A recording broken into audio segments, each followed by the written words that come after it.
everyone, it's Elena from Powertrain Products. Today we're out in the shop with a 5.4 liter 2-valve Ford engine. It's for your Ford truck applications. Similar to most long blocks, it's going to be inclusive of the block, heads, timing components, oil pump, and the gasket set. This one actually does have the front cover and the oil pan included as well. These engines can be kind of known as infamous for several issues that they have, and our goal within the remanufacturing process is to eliminate those issues. And we wanted to talk to you today about a few things that we do to eliminate those issues.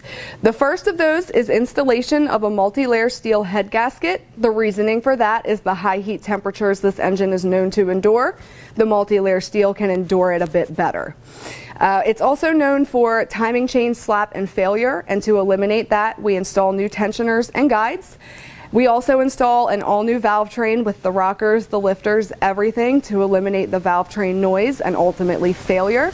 And then finally, we install a hyper-eutectic graphite-coated piston to end bore slap and wear. We sim test the engine before we send it out of our build center and then back it with our Powertrain promise when it comes to you.